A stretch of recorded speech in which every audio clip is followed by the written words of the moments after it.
مولا علی شیر خدا فرماتے میں نے اسی سے تو رب کو پہچانا ہے کہ جو میں کرنا چاہتا تھا وہ نہیں ہوا بلکہ وہ ہوا جو میرا رب چاہتا تھا۔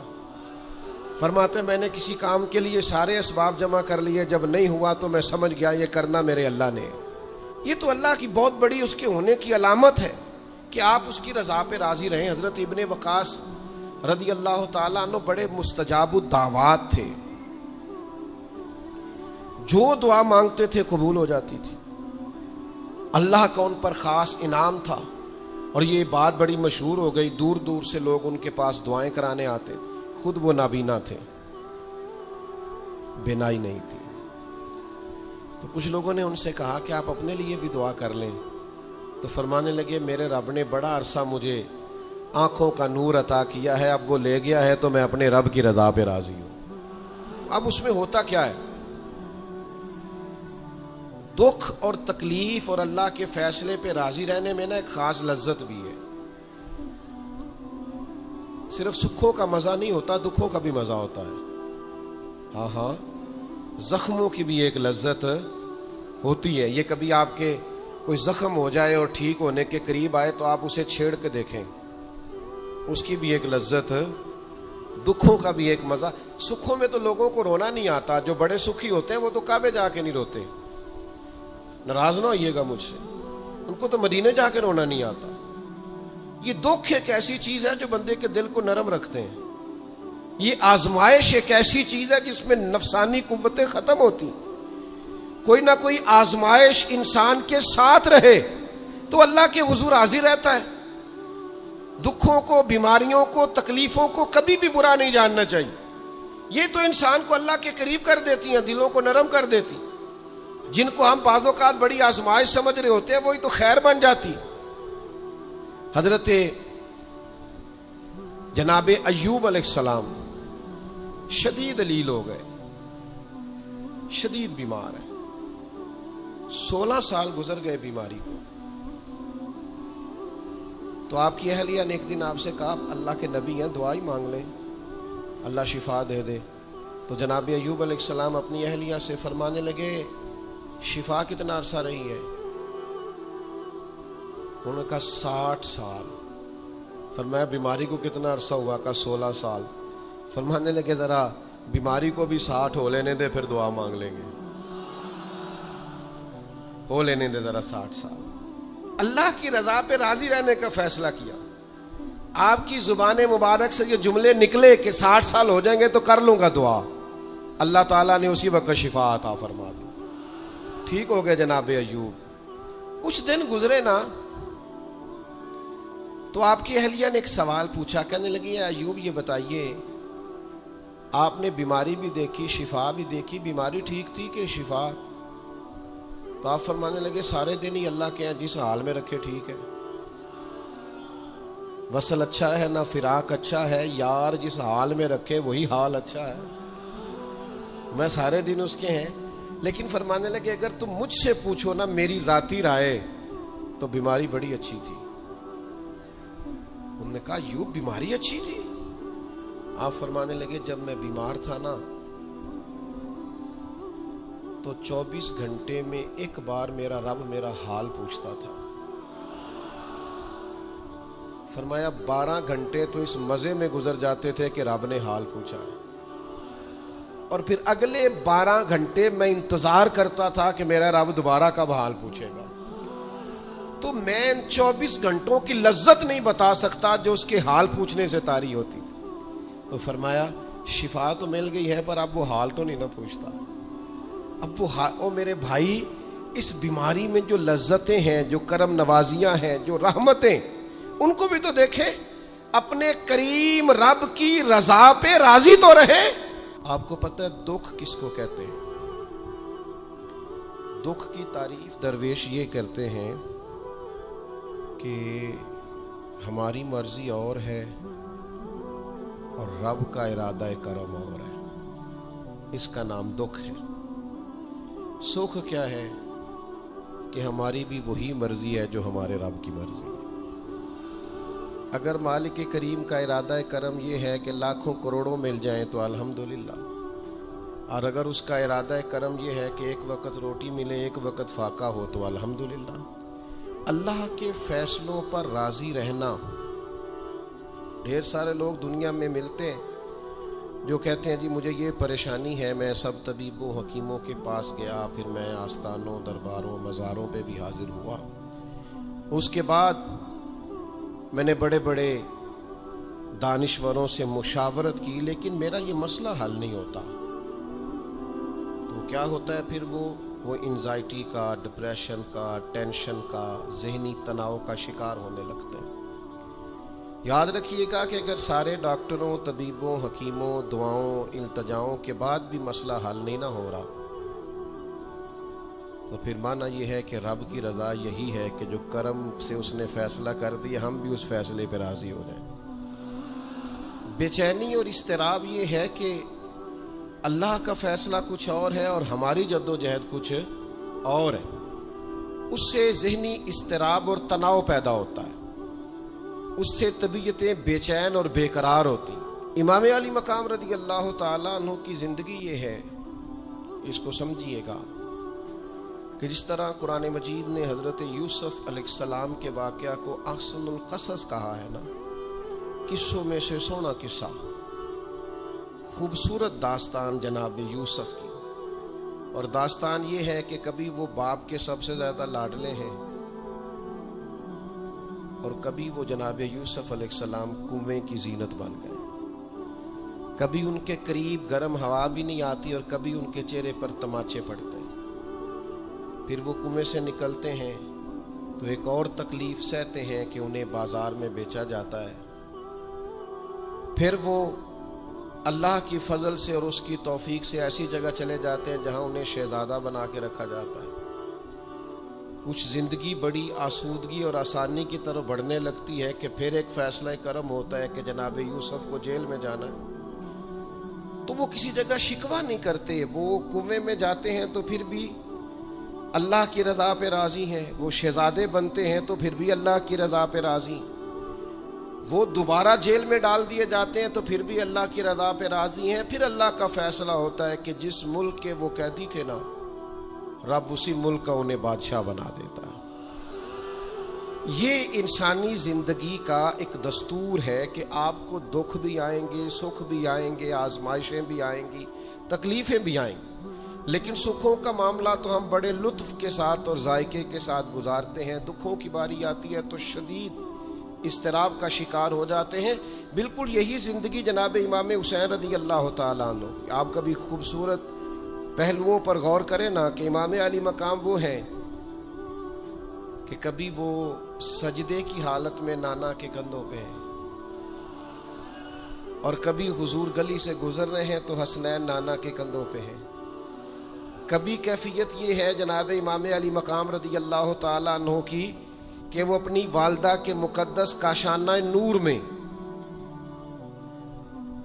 خاتون جنت کی گود میں کھیل رہے ہیں، کبھی مولا علی شیر خدا رضی اللہ تعالیٰ عنہ کی مقدس باہوں میں جھول رہے ہیں۔ یہ سارے نظارے انہوں نے دیکھے، لیکن پھر وہی حسین ابن علی تھے انہوں نے کربلا کا خشک میدان بھی دیکھا، انہوں نے وہ چٹیل پہاڑ بھی دیکھے، حق کے رستے میں اپنی اولاد کا قربان ہونا بھی دیکھا۔ کسی جگہ شکوہ نہیں کرتے، بلکہ وہ کہتے ہیں جس حال میں میرا رب رکھے میں اسی حال میں راضی ہوں۔ ہمارے ہاں یہ ہوتا ہے کہ ہم سکھوں کو تو یاد ہی نہیں رکھتے، ہمیں صرف تکلیفیں یاد رہتی ہیں، صرف آزمائشوں کو یاد رکھتے ہیں، مثبت پہلوؤں کو نہیں سوچتے۔ کوئی بھی کام آپ ہوتا ہوا دیکھ لیں گھر میں، خاندان میں، قبیلے میں، تو اس کے جو خوبصورت، معنی خیز، پروقار، اچھے پہلو ان پر غور نہیں کریں گے۔ وہ ایک جگہ ایک پنچایت تھی، تو وہاں کسی خاتون نے شکوہ کیا کہ میرے خاوند نے مجھے یہ تکلیف دی ہے، یہ آزمائش میں مجھے مبتلا کیا ہے، یہاں یہاں سخت سست کہا ہے۔ تو ایک دانشور بزرگ بیٹھے تھے، تو لوگ کہتے ہیں کہ ان بزرگوں نے کہا بیٹا شادی کو کتنا عرصہ بیت گیا؟ تو اس نے کہا میری شادی کو 18 سال ہو گئے۔ تو اس نے کہا یہ جو تم لڑائی، فساد، جھگڑا، دنگا، پریشانی بتا رہی ہو یہ تو ایک دن کا ہے، باقی 18 سالوں کے بھی بات بتاؤ نا۔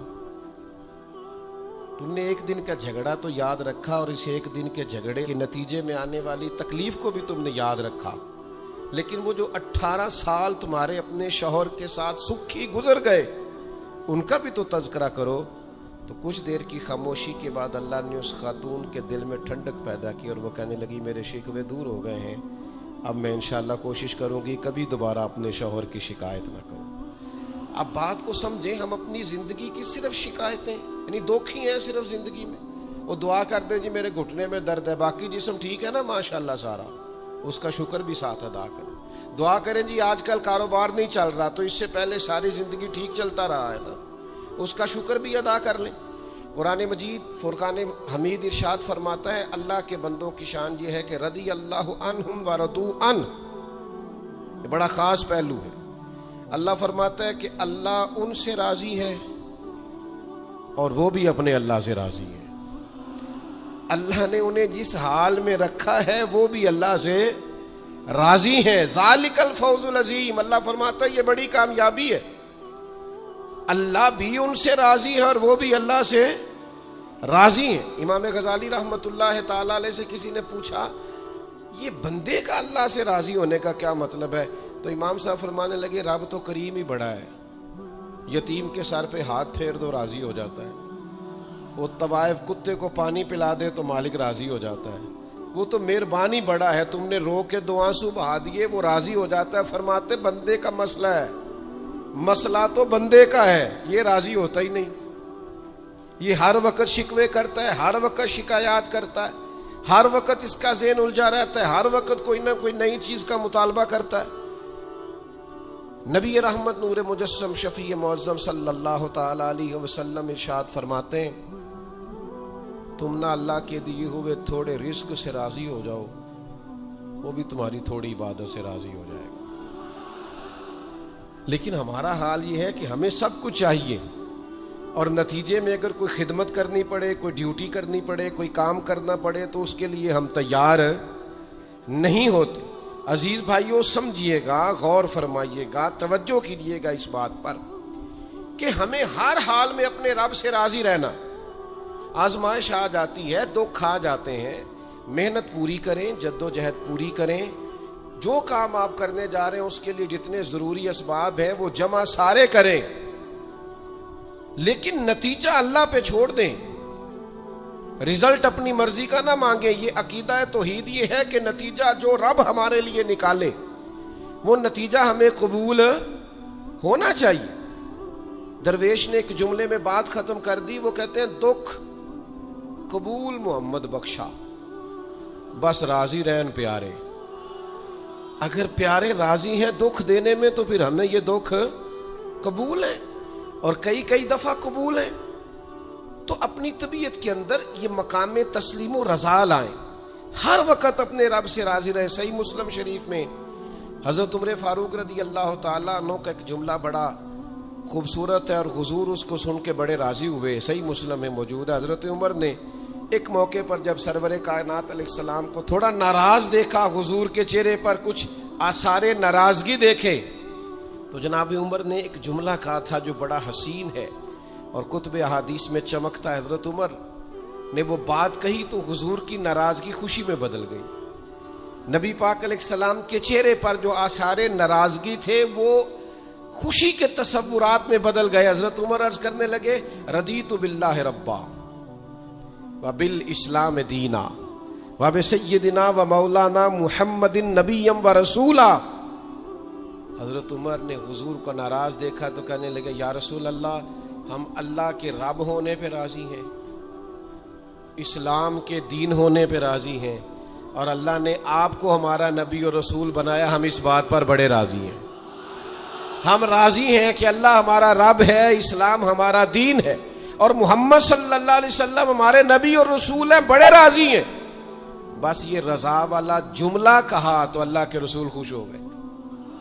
تو اللہ سے راضی رہیں، آپ کے تصورات میں شکوے پیدا نہ ہو، شکایتیں نہ ہو، الجھے نہیں۔ اور بہت سارے لوگ ایسے جن کا خیال ہے میری بڑی شان ہے تو میرے اوپر مشکلات کیوں آتی ہیں۔ دوست اکثر کہتے ہیں جی میں صدقہ بھی دیتا ہوں، نمازیں بھی پڑھتا ہوں، دل کسی کا نہ دکھے اس کے لیے بھی پوری کوشش کرتا ہوں. میرا زندگی کا مزاج یہ ہے کہ میں کوشش کرتا ہوں کہ کسی کو میرے لہجے سے، انداز سے، اٹھنے بیٹھنے سے اذیت نہ پہنچے، لیکن پھر بھی مجھے مصائب آتے ہیں. ہم انہیں کہتے ہیں آپ عبادت کریں، مہربانی فرمائیں، تجارت تو نہ کریں. آپ کی رائے یہ ہے کہ میں نے صدقہ دے دیا، مصیبت کوئی نہ آئے، میں نے نماز پڑھ لی، مشقت کوئی نہ آئے. تو قانون قدرت یہ ہے کہ حضور علیہ الصلوۃ والسلام فرماتے ہیں سب سے زیادہ تکلیفیں آتی انبیاء پہ ہیں، اور حضور فرماتے ہیں میں اللہ کا لاڈلا محبوب ہوں، میرے اوپر سب سے زیادہ تکلیفیں آئیں.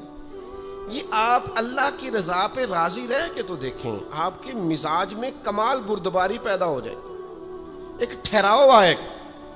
یہ دوست انتظامات کر رہے ہوتے ہیں نا، پروگراموں کے، اجتماعات کے، محافل کے، تو میں ایک ہی بات سب سے کرتا ہوں، میں کہتا ہوں آپ نے نا بردبار رہنا ہے، آپ نے تحمل سے رہنا ہے. ہم دیہاتی لوگ ہیں تو ہمارے ہاں شادیاں ہوتی تھیں نا،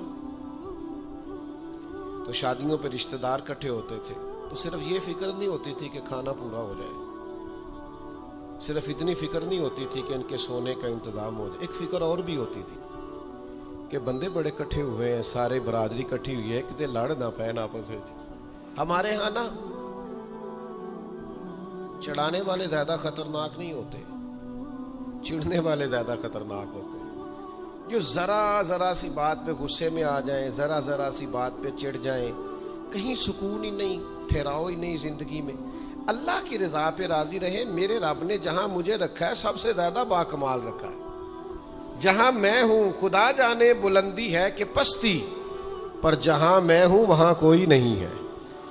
آپ اپنے رب کی رضا پہ راضی رہیں کہ میری جہاں ڈیوٹی ہے، کیا ہی بات ہے، میری جہاں ڈیوٹی، حضرت صدیق اکبر کو امیر المومنین بنایا گیا، لیکن جناب بلال حبشی کے پاس مدینے والے محبوب کے مہمانوں کی ذمہ داریاں تھیں، مسجد نبوی کی کنجیاں تھیں. کمال ان کا بھی بڑا ہے اور کمال بلال حبشی کا بھی بڑا ہے، حالانکہ وہ تو مسجد میں جھاڑو دیتے تھے، خدمت کرتے تھے. تو آپ اللہ کی رضا پہ راضی رہیں، جہاں رب نے آپ کو رکھا ہے، جس مقام پہ رکھا ہے وہاں آپ راضی رہیں.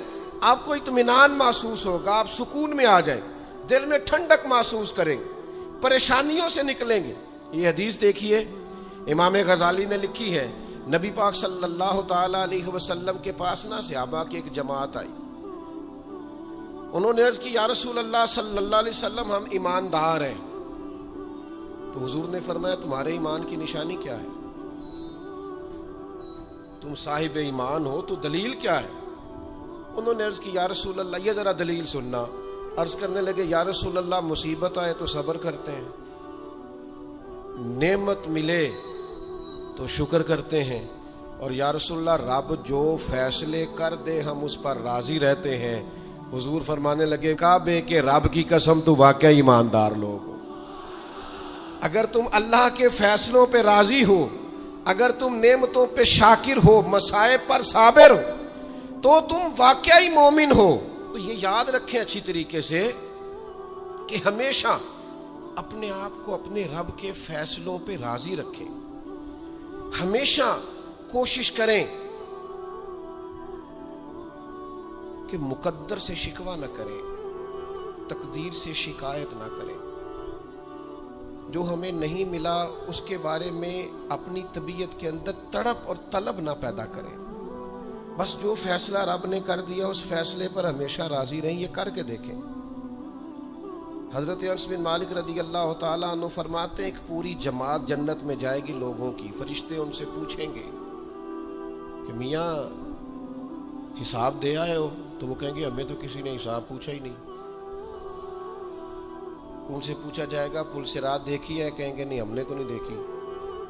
ان سے پوچھا جائے گا کہ میزان عمل؟ تو انہوں نے کہا نہیں بالکل نہیں. تو کہا اچھا تم بڑے خاص لوگ ہو، دنیا میں کرتے کیا رہے ہو؟ تو کہیں گے کرتے کچھ بھی نہیں تھے، رب کے فیصلوں پہ راضی رہتے تھے. اور طبرانی میں ایک روایت ایسی بھی موجود ہے کہ حضور فرماتے ہیں رب کہتا ہے جس نے میرے فیصلوں پہ راضی نہیں رہنا وہ رب کوئی اور ڈھونڈ لے.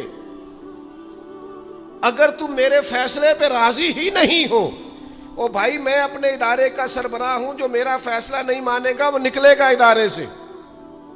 میں اپنی جماعت اور تنظیم کے تعلق سے کوشش کروں گا کہ امیر کی اطاعت کا سبق دوں.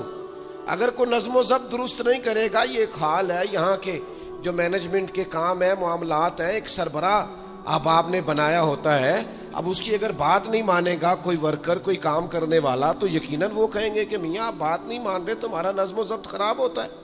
لہذا اگر آپ نے ہمارے نظم کے اندر نہیں رہنا تو آپ نکل جائیں. تو اللہ کے فیصلوں کو جو لوگ تسلیم نہیں کرتے، اللہ کے فیصلوں کو جو لوگ تسلیم نہیں کرتے، یقیناً وہ کمزور ہو جاتے ہیں. آج بڑے لوگ ہیں جو وظیفے پوچھتے ہیں، اللہ کیسے راضی ہوگا؟ بتاؤں وظیفہ آپ کو. امام غزالی لکھتے ہیں کہ حضرت موسیٰ کلیم علیہ السلام نے اللہ کے حضور عرض کیا، مالک میری قوم پوچھتی ہے تو کیسے راضی ہوگا؟ ہم تجھے راضی کرنا چاہتے ہیں تو کیسے راضی ہوگا؟ تو حضرت موسیٰ علیہ السلام سے رب کریم نے فرمایا، ان سے جا کے کہہ دو کہ مجھ سے راضی ہو جائے، میں بھی ان سے راضی ہو جاؤں. یہ اپنے رب سے راضی رہیں، جو رب ان کے لیے فیصلہ کرے. وہ حضرت سفیان ثوری دعا مانگ رہے تھے نا، یا اللہ راضی ہو جا، یا اللہ راضی ہو جا، یا اللہ راضی ہو جا. تو حضرت رابعہ بصریہ رحمۃ اللہ علیہا بھی پردے کے پیچھے بیٹھی تھیں. تو جب انہوں نے بہت زیادہ اس دعا پر اصرار کیا نا، یا اللہ راضی ہو جا، تو پردے کے پیچھے سے بول پڑی، کہنے لگی سفیان اب کچھ اور نہ مانگے، اللہ سے آگے نہ چلے. جناب سفیان کہنے لگے میں دعا ہی کر رہا ہوں کہ یا اللہ تو راضی ہو جا. تو فرمانے لگی پہلے اپنے دل پہ ہاتھ رکھ کے بتائیں آپ اللہ سے راضی ہیں؟ آپ تو کہتے ہیں یہ ہے تو یہ نہیں ہے، کبھی یہ بھی مل جائے نا، اگر آپ ناراض نہ ہوں تو. پہلے خیال تھا ایک سواری مل جائے، چاہے موٹر سائیکل ہی ہو، مل گئی. اب بڑے پریشانی ہوتی ہے، کبھی 4 ٹائروں والی ہوتی نا، وہ بھی مل گئی، دے دی، طلب ہی یہ تھی. اب خیال آتا ہے کبھی تھوڑی سی بڑی مل جائے نا، وہ بھی مل گئی. اب جن کی ذرا گاڑیاں اونچی ہیں، ٹائر چوڑے ہیں، وہ پریشان کرتے ہیں، تو بندہ تو روک ہی نہیں رہا کہیں. تو حضرت کلیم سے رب نے فرمایا ان سے کہو مجھ سے راضی ہو جائے، میں بھی ان سے راضی ہو جاؤں. لیکن ہماری طبیعت کی بے چینی، ہمارے مزاج کی بے قراری، ہمارے لب و لہجے کا وہ عالم کہ ہم خوش نہیں ہوتے. ڈھیر سارے لوگ ہیں، آپ کچھ بھی کر لیں، کچھ بھی گھر میں لے آئیں، کچھ بھی ہو جائے، کتنی بھی نعمت مل جائے، ان کا مزاج اس طرح کا بن جاتا ہے، خوش نہیں. میں اکثر دوستوں سے کہتا ہوں کہ بعض دوست ایسے ہیں جن کا انداز اس طرح کا ہے کہ ان کو کوئی بھی نعمت مل جائے تو ان کی طبیعت سکون پذیر نہیں ہوتی. حضرت عبداللہ ابن عمر رضی اللہ تعالیٰ عنہ صحابہ میں سے بڑے صالح آدمی ہیں، نیک آدمی ہیں، حضرت عمر کے صاحبزادے ہیں، اور اللہ کے حبیب علیہ السلام نے فرمایا یہ بڑے نیک ہیں. تو سیدنا عبداللہ ابن عمر رضی اللہ تعالیٰ عنہ کے نا ایک صاحبزادے بیمار تھے. یہ جو بچے بیمار ہوں یا کسی تکلیف میں ہوں تو یہ ماں باپ کو بڑا بے چین کر دیتے ہیں. اپنی بھوک بھی بندہ سہ لیتا ہے، اپنی بیماری اور تکلیف بھی سہ لیتا ہے، لیکن اگر اولاد کسی آزمائش کا شکار ہو جائے، پریشانی کا شکار ہو جائے تو انسان بڑی تکلیف میں آ جاتا ہے. حضرت عبداللہ ابن عمر رضی اللہ تعالیٰ عنہ بڑے پریشان تھے اپنے بیٹے کو لے کر، اور جو ان کے قریبی لوگ تھے وہ محسوس کرتے تھے کہ شدید ذہنی اضطراب میں مبتلا ہیں سیدنا عبداللہ ابن عمر. اللہ کا فیصلہ ایک کرم آیا اور ان کے صاحبزادے کا وصال ہو گیا. جب ان کے صاحبزادے وصال کر گئے نا تو ظاہر ہے کہ بیماری سے بڑا غم تو صاحبزادے کا انتقال کر جانا ہے. تو جنازے کے لیے جو لوگ آئے اور اس کے بعد جو تعزیت کے لیے لوگ آئے وہ کہتے ہیں ہم نے جناب عبداللہ ابن عمر کو بڑا مطمئن دیکھا. ہم نے دیکھا کہ بیٹے کے انتقال کے بعد ان کی طبیعت میں ایک ٹھہراؤ آ گیا اور وہ آنے جانے والوں کو بڑے اطمینان سے، بڑی محبت سے ملتے، ان کا انداز بڑا منفرد ہو گیا. ایک صاحب نے پوچھ ہی لیا کہ جناب آپ پہلے بڑے بے چین تھے، اب آپ کی طبیعت میں بڑا ٹھہراؤ آ گیا، وجہ کیا ہے؟ تو حضرت عبداللہ ابن عمر فرمانے لگے جب تک وہ بیمار تھا میری ذمہ داری تھا اور میں بے چین تھا. فرمایا میرے رب کا فیصلہ کرم آ گیا ہے اور وہ میرے رب کے حضور حاضر ہو گیا ہے. گویا اب جس بارگاہ میں گیا ہے وہاں رحمت ہی رحمت ملے گی، وہاں کرم ہی کرم ملے گا. اب میں مطمئن ہو گیا ہوں کہ اللہ کی رحمتیں قبر میں اس کا استقبال کریں گی. جب تک میری ڈیوٹی تھی تو میں پریشان تھا، بے چین تھا، بے قرار تھا. اب تو حاضر بارگاہ ہو گیا اور میں اپنے رب کی رضا پہ راضی ہوں. جب تک اللہ نے چاہا بیٹا میرے پاس رہا, اور جب اللہ نے چاہا اللہ نے اسے اپنی بارگاہ میں بلا لیا. میرے بھائیو یاد رکھیے گا, ہمیشہ اس بات کو اپنے ذہن میں بٹھائیے گا کہ زندگی کے اندر کبھی بھی اللہ کے فیصلوں پر شکوہ کرنا اور اللہ کے فیصلوں پر اظہار ناراضگی کرنا معاذ اللہ, اس سے اپنے دامن کو ہمیشہ بچا کے رکھیں اور پناہ میں رکھیں اپنے دامن کو کہ کبھی بھی انسان اس طرح کا نہ ہو جائے. میں دیکھتا ہوں شدید بے چینی یہ ہمارے ماحول میں, اللہ تعالیٰ معاف فرمائے, جو لوگوں سے شدید ایک دوسرے سے ہماری طبیعتیں کھنچ جاتی ہیں اور تناؤ اور کھچاؤ پیدا ہو جاتا ہے, اور پھر لوگ ڈپریشن میں چلے جاتے ہیں. حتیٰ کہ بعض لوگ معاذ اللہ انتہائی قدم اٹھاتے ہیں, خودکشی کی طرف بڑھ جاتے ہیں. اور بڑے بڑے پڑھے لکھے لوگوں کا ہم ایسا رجحان دیکھتے ہیں کہ وہ عجیب پریشانی کن گفتگو کرتے ہیں, بس اس کا ارادہ تھا ملک سے باہر جانے کا اور وہ حالات سازگار نہیں ہوئے, کسی وجہ سے نہیں جا سکا. تو بھائی سارے لوگ نہیں جا پاتے. آپ ڈھیر سارے لوگوں سے پوچھ لیجئے گا کہ وہ زندگی میں کچھ اور کرنا چاہتے تھے لیکن اللہ کا ارادہ کرم ان کے لیے کچھ اور تھا. اور یہ ایک ایسی اللہ کی توحید کی علامت ہے کہ